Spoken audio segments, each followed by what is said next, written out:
Good evening, everyone. Thank you for joining us. Appreciate the time. My name is Nkechi Odumodu. I'm the Vice President for Business and Professional Development at NAMC. We hold these events quarterly, and what we do is we bring executives, thought leaders, people who have done excellently in their lives, and they share their story and their journey. We learn from them, and we have the opportunity to engage with them. So today's event, we're featuring Uwa from Microsoft. We'll talk more about him soon. The event will be moderated by Arinze Onyenezi. Arinze is a process designer with ExxonMobil. He's a Nigerian-American entrepreneur. He has a strong passion for Africa.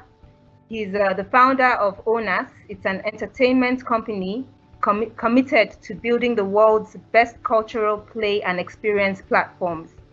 As a corporate engineer and consultant, Arinze has been curating tech solutions, designing chemical manufacturing facilities around the world, and tackling complex energy problems at leading global firms, including Samsung, ExxonMobil, and Shell Oil Company. With his experience, Arinze plans to scale Africa's economic development via sustainable industrialization and digital technology. So I'm going to turn the event over to Arinze, who will be moderating, and he'll give you guys information on how to ask questions and keep the engagement going. So over to Arinze. Yes, thank you so much for that introduction, Nkechi. So I'm happy to be here, everyone, and lead you guys through this process. I've gotten to know him this year, and he's an amazing person. I think you guys are all in for a treat and some really sound advice on how to navigate your careers and how to prioritize certain things. One thing that I want to mention first is right here on this screen, you see that the Slido screen on how to ask questions or submit questions rather. So just go to slido.com and type in 76627, and I will get your questions on this end. So that's going to be at the very end, but I just wanted to go ahead and go over that. So I'm going to introduce Uwa. I have a bio here, so I want you guys to kind of listen and kind of see where his history has been, and Uwa is going to take it from there. So Uwa Airhiavbere is a managing director at WW Energy for Microsoft's worldwide energy industrial practice. In his role, Uwa is responsible for Microsoft's overall strategy in the oil, gas, and mining industries, including field readiness and engagement, partner strategy, strategic investments, and integration among business groups within Microsoft. Prior to his current role, Uwa held several positions at GE, General Electric, where he had a successful 9-year career with the oil and gas division. As a strategist and thought leader, Uwa has a proven record of successful driving profitable growth and shareholder value. He's a visionary who has supported and led companies through diverse market cycles, from rapid growth to declining economies. Over the course of Uwa's career, he has closely worked with global organizations from startup companies to Fortune-listed corporations. Uwa earned an executive MBA from Cornell University and a master's in Arts and International Relations at Johns Hopkins University School of Advanced International Studies, with concentrations in international economics and energy policy. He has a Bachelor of Arts in Business Economics with honors from Brown University. So without further ado, everyone, please help me welcome Uwa. Arinze and Nkechi, thanks so much. I'm very humbled to be here. And, this is a wonderful opportunity just to connect and just really, share back with the community. I've been very fortunate to have had some experiences that have been very helpful, education and a career that I'd say has had its ups and downs, and I've learned a lot through them. So I wanted to share some of that with you all. The agenda, and Arinze and Nkechi, let me know if the slides are showing as I'm talking here. But by the end of the day, the agenda will be in kind of 3 to 4 buckets, and I I've been told to just keep it to 30 minutes, so I will talk a little bit about my career path, some of the things that I did. I'll talk a bit about my learnings about getting the job, and I am very aware that this is a tough time, right?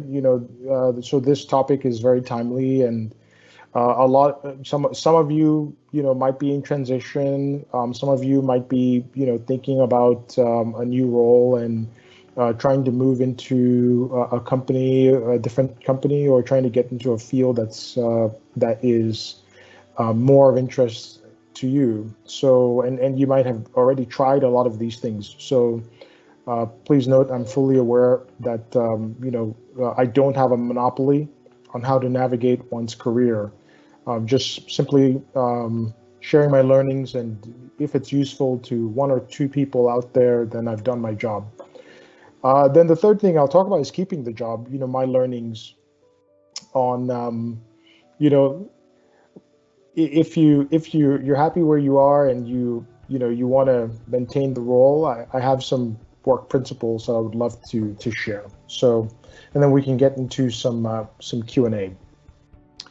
So I've been very fortunate. I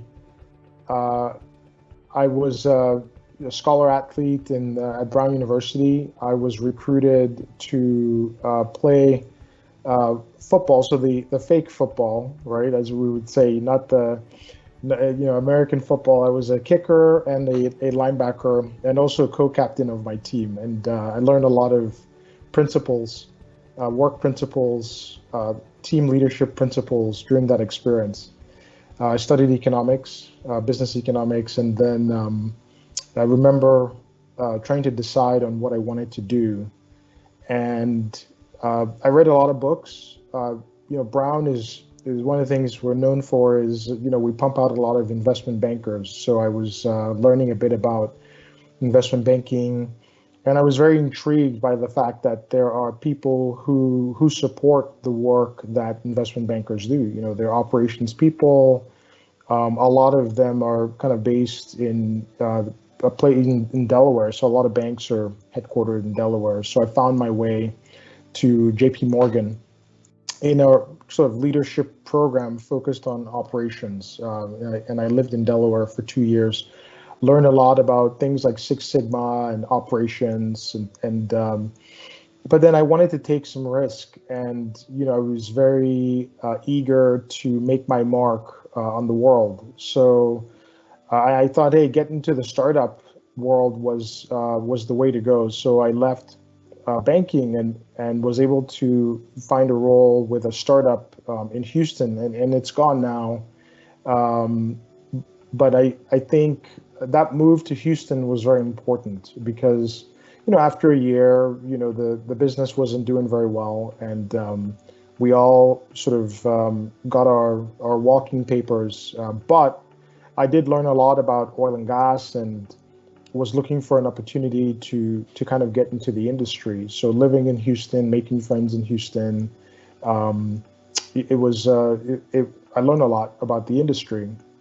And so I was able to sort of combine two things I wanted to do. So I was able to get a role at the NMPC, but also I went back to Nigeria to do my youth service. So I kind of was able to combine the two. So, and that was, my parents have always advised me, hey, you got to at some point come back and do your youth service. And, it was amazing being on camp.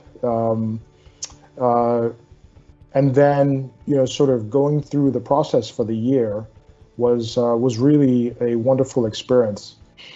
I came back, got a master's degree from Johns Hopkins, and then was able to secure full-time employment at General Electric. So back then, GE used to have an oil and gas division. Today, it's part of Baker Hughes. So they merged with Baker Hughes a couple of years ago.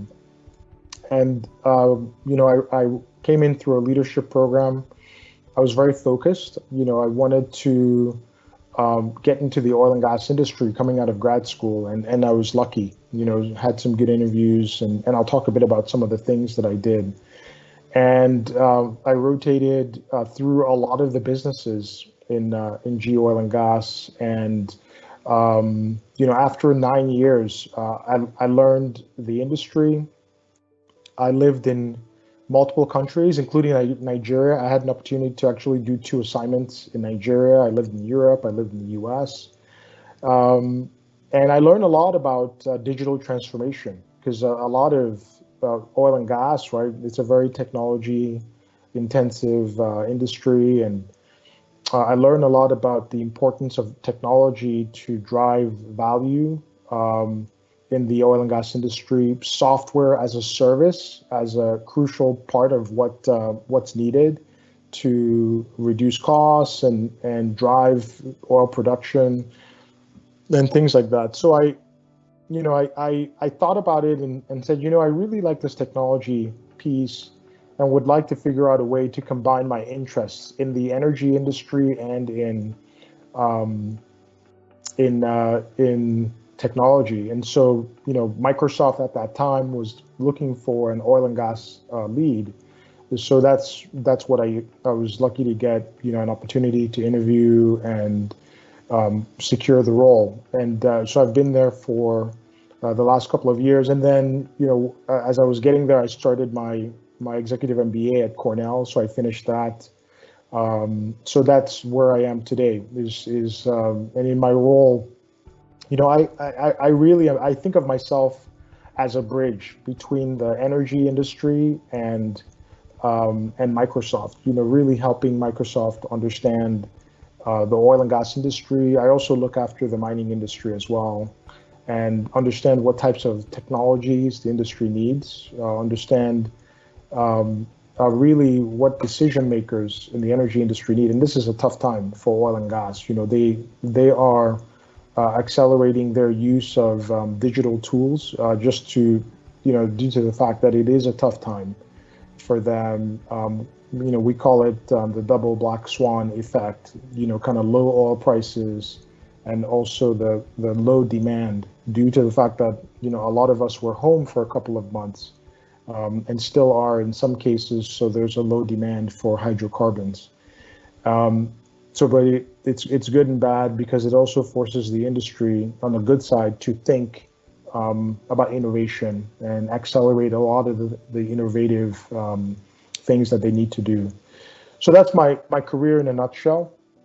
And through these career turns, I've picked up many lessons, and I talk to mentors and friends all the time. I get a lot of advice, and folks reach out to me for advice as well. And so that's what I'm sharing here. So I'm going to say again that I'm not, I don't have the monopoly on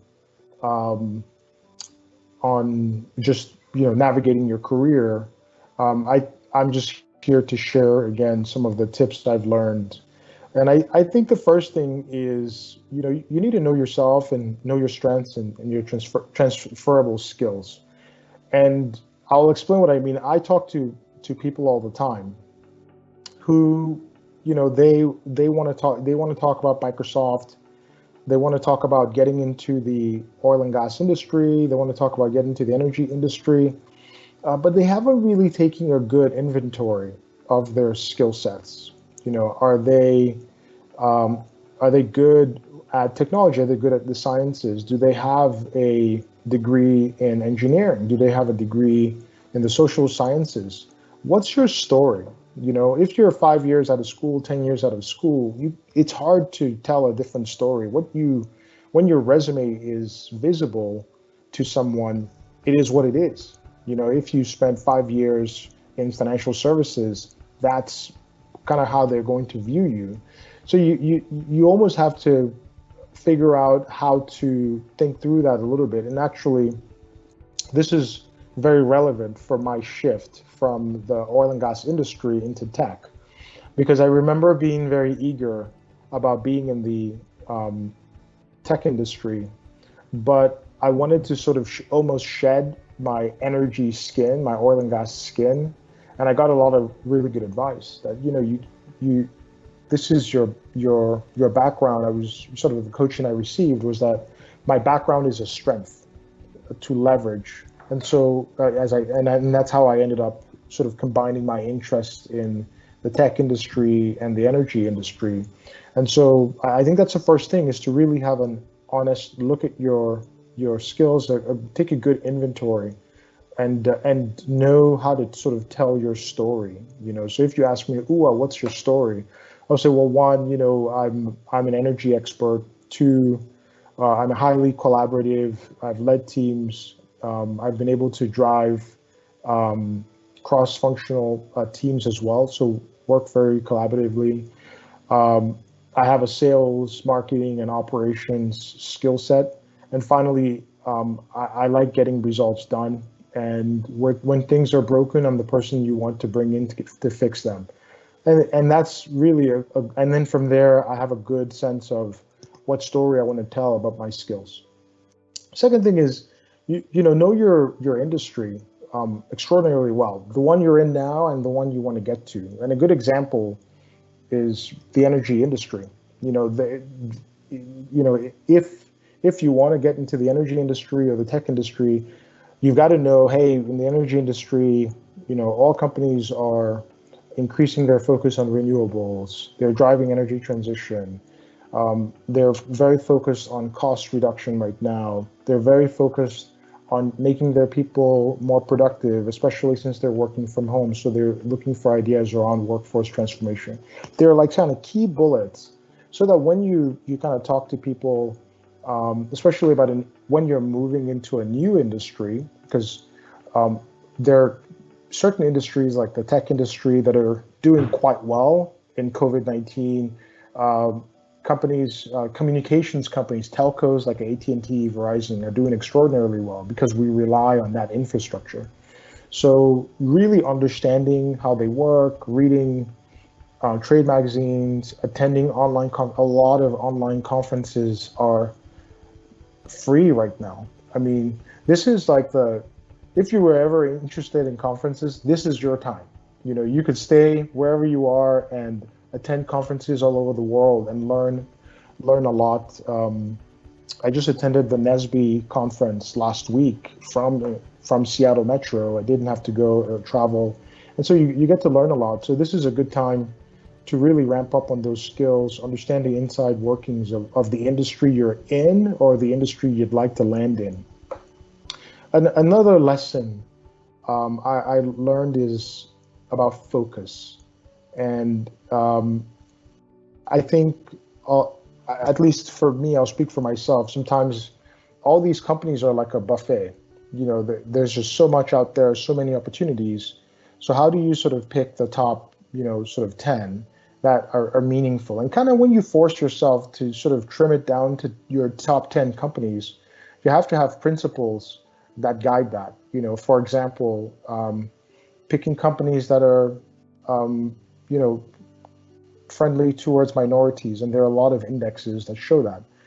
Picking a company, in my case, companies that have something to do with the energy industry and are at the cutting edge of energy transition. Picking companies that are innovative around technology and doing things that are key in that area. Picking companies that maybe are actively looking for people with your profile. And I think that helps, kind of forces us to think in a very focused manner. And then, once you have that list, network. I think most of us probably do the first couple pretty well. The networking piece is hard because I'll speak for myself. There sometimes, I can be, at least maybe earlier in my career, probably not now, I was bashful about reaching out. LinkedIn is your friend. People want to connect, and if you reach out to people you're connected to, even people who you don't know, get a premium LinkedIn account and just reach out to people. Hey,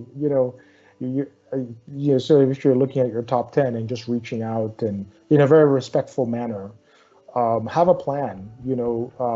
Why are you reaching out? Is it because that person is a recruiter? Recruiters are very good and nice and easy because they want to talk, and a lot of times they have LinkedIn profiles that are open. You can actually just write a note to most recruiters without even getting a premium account on LinkedIn.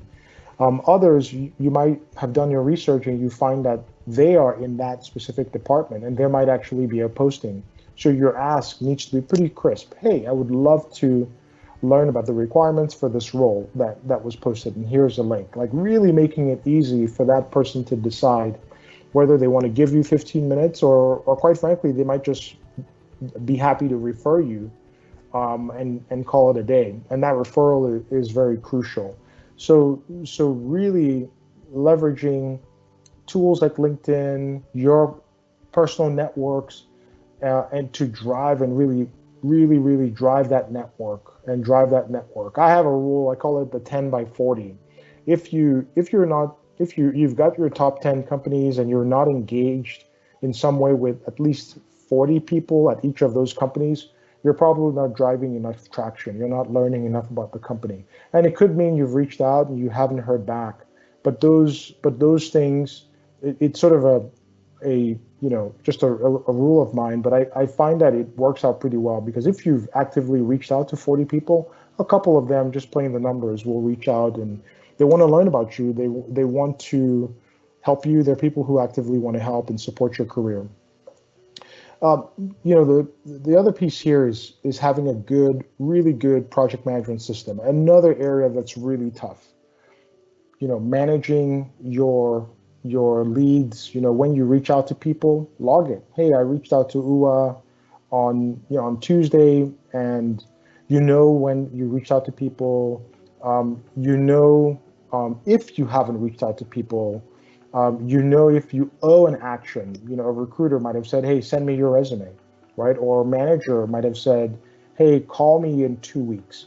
Don't miss any of those actions. Have a very nice and crisp project management plan so that you'll be viewed as credible, reliable, even before you get the job. So those sort of systems help you. And final piece here, which is overly crucial, is just you have to continue to keep your skills sharp. And I think that this is ever more so important now than before. And I'm going to go to the next slide here as I talk about that. So actually I meant to put this slide right before that last one. These are just a couple examples of learning resources that Microsoft offers. These are free, and I'm going to paste them maybe through Facebook or through Instagram. So look out for that because this event was posted on both platforms. Just as an example, Microsoft has a global skills program. We've done a lot of analytics through LinkedIn. So LinkedIn is part of Microsoft, for those who might not know, and we have access to a lot of information. And so just running through some of those analytics, we found that there are top jobs. These 10 jobs here are sort of the jobs that are high in demand even during these COVID-19 times. So the link I'm going to share actually will route you to free content. So this is normally sort of paid content that you got to get a premium account. Microsoft has made, amongst other things, has made this content available. There are learning paths for all 10 of these that you can actually go and learn. So again, an example of ways to keep your skills sharp. Also, there's a learning sort of Microsoft Learn site. Here you can take free courses on most Microsoft sort of dev tools. So Azure, you can take classes on Microsoft Power Platform, M365, D365. You can prep for any certification that Microsoft has using this, and this content is all free. You just have to register for a Microsoft account, and it's free. So again, like you literally can go and become an Azure expert if you follow a lot of sort of Azure Cloud Expert. Again, I'll share these links. I also including some information on Teams. So we're on Microsoft Teams right now, and for some of you who might own businesses and things like that, one of the things that we saw was that we had to make Teams free for sort of businesses and individuals to drive communication. And the reason for bringing this up, going back to the learn piece, is that there are many tools out there. So this is just one company. Go out there, there's edX and other sort of learning platforms. Sort of if you've sort of gone down, you've narrowed down from your skills, looking at your industry, all the way down to opportunities that are available, there will be key skills that you'll find that you need. So make a lot of time in your planning to be able to sharpen your skills and continue to drive your knowledge base. So we talked about how to find the job. How do you keep it? And I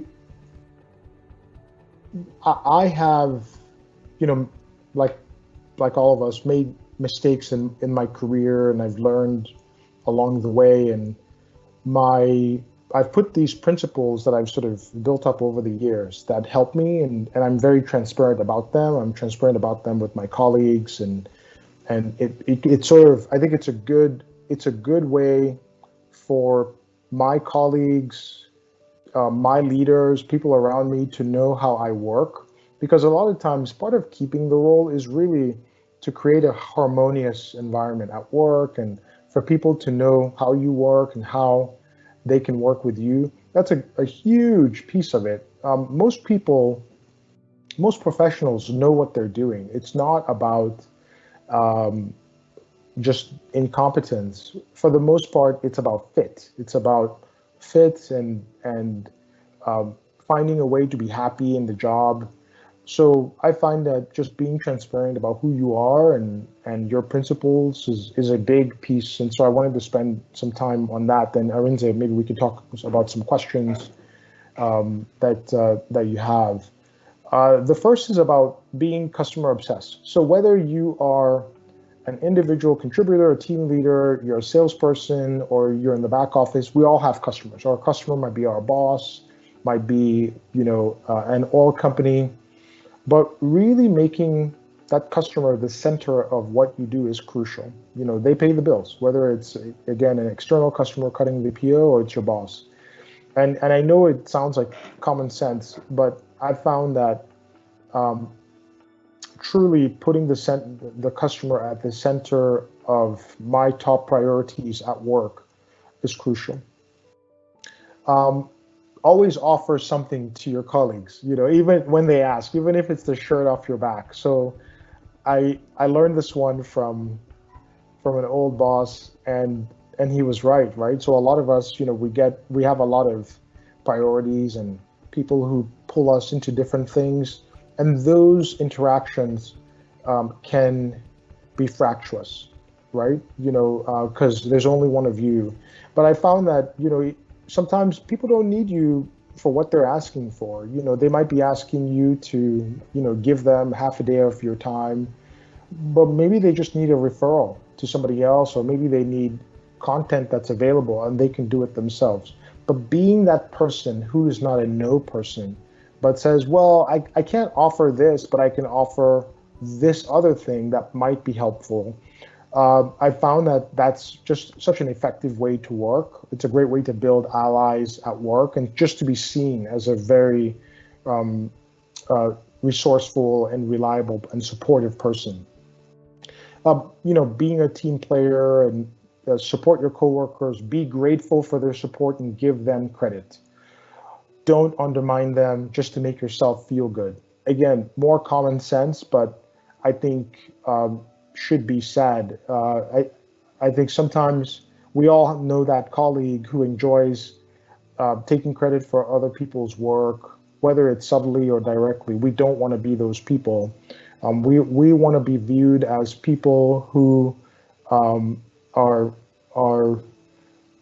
sort of able to bring up the image of our colleagues. So, for example, if a colleague is maybe says something that I want to address, I have two options, because it might not be something that's a deal breaker in the meeting, but I can sort of subtly work to sort of have a discussion behind the scenes and say, hey, John, that thing that you said, I don't agree with the plan, and let me offer some thoughts on that. So it's better to sort of take it offline rather than sometimes making that person look bad.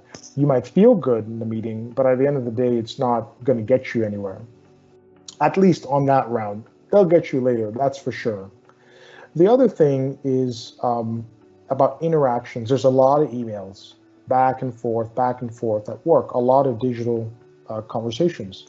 So I think a good rule that I have, I learned this one at a past employer. Sometimes you don't need to, actually I would say most of the time you don't need to react to an email. Everybody saw the email. It was offensive. Maybe the person wrote it because they were tired, they were hungry. It doesn't really matter. You don't need to respond. If you have to write a response and save it and just walk away from it, so be it. So you get it out of your system. But sometimes it's better if people just think you never got the email.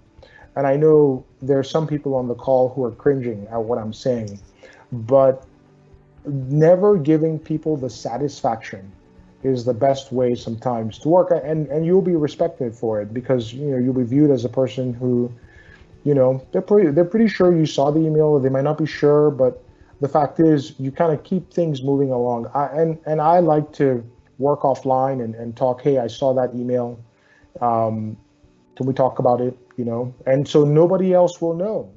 Maybe the person who sent it, they'll know, and because you talk to them, but nobody else will sort of think about it, or they'll just think, wow, this person is really very senior and they're working at a very different level. I talk a little bit about this one, but I'll reiterate it. Be a learn-it-all and not a know-it-all. So a know-it-all is somebody who, they've maybe done the same thing for many years and they don't think they need to learn more, whether it's a technology, a geological formation, or a type of customer. They've decided to sort of dig in and discourage others from doing anything different. But you want to be viewed as the person who's learning, and I speak for myself. I like to learn and renew myself. And I heard somebody say this to me, and I found it very profound. He said, every day I wake up like it's a new day, like I'm a new person. And I almost need to retrain myself and look at what the world looks like. And I think that's very profound and probably the right thing to do. Aim to simplify complex ideas. Share ideas with others like you're explaining it to a baby. We've all been in that meeting with colleagues who say a lot of things, but nobody really understands. There's a premium on those who just keep it simple. So I think that's probably one of the most useful skills that we can have, especially now, right? There's a lot going on. There's a lot of complexity. There's a lot going on around us. There's a lot going on at work. So clear thinkers who are able to slow things down and really communicate with clarity, there's a lot of premium on people like that. Drive for impact, work the reds and yellows in order to remove blockers. So when I say reds and yellows, think of for you project managers on the call, think of your scorecard. The reds and yellows are issues, right? Anything that's an issue to be addressed. Whenever I jump on a call, I always say, look, I'm here to work the reds and work the yellows. And also celebrate fantastic successes as well. But I find that we can get lost in the minutia of just busy work. So when we get on meetings, we need to sort of make it visible that we are folks who are here to solve problems. What are the reds? What are the yellows? All right, let's work those and get them done. And I think that again begins to help to create this image of a professional who is all about getting business done. And finally, a key piece is planning. We've all been there where we feel like we're just trying to catch up with each day. I try to plan 6 months in advance to give myself time to prep, time to get in front of things, time to leverage help around me. And I think that's a big piece. Whether you're looking for a role or you're trying to keep the role that you have now, planning for the future, thinking big is important. So I talked about the resources already. I'll be sending those links later. I think these are useful resources, and with all the learning paths and everything. So Arinze, I'll pause for a sec to see if there are any questions. That was amazing. Can y'all hear me? Loud and clear. Perfect. No, Uwa, thank you so much. That was awesome. I was just busy taking notes, and before I get to questions, I'll just go ahead and share some of my favorite things that you mentioned. I loved how first you talked about how to find the job, and then how to keep the job, right? And so in the finding job piece, I love how you started off with ourselves first, and not like the companies we're looking for. So how you mentioned like, hey, like what is your story, right? What's your background? And I think that looking space of introspection is really when like we really find ourselves, and we can really add more value and let people know who we are. I love when you talked about, hey, like now when we're looking into companies, right? What type of values do they have, right? What's their value on minorities? Like what's their stance? How diverse are they? What's their future when it comes to like their business? Like what is their, you know, the future roadmap? So I love how you have standards for both ourselves and the company. And then when it comes to like us keeping the job, my two favorite things you mentioned were be a learn-it-all and not a know-it-all. I think that's like a very sustainable way, and like, you know, keeping a very good reputation of yourself, and also being focused on getting business done. I think we all can attest to being in corporate America and like just having busy work, and maybe being in meetings and just trying to show that, hey, things are being done, and maybe trying to give the appearance, but it's actually not. So I love that. I love that, and getting together and really focusing meetings. So thanks so much for sharing that knowledge. Oh, you're welcome. You're welcome. My pleasure. Yes, and I got to know Uwa earlier this year when we were going to have an event. So he's been shedding so much knowledge on me as I've been, you know, prepping for this event. So thank you so much. Happy to do it. No, it's really been great connecting with you and Nkechi. Really fantastic. Yes.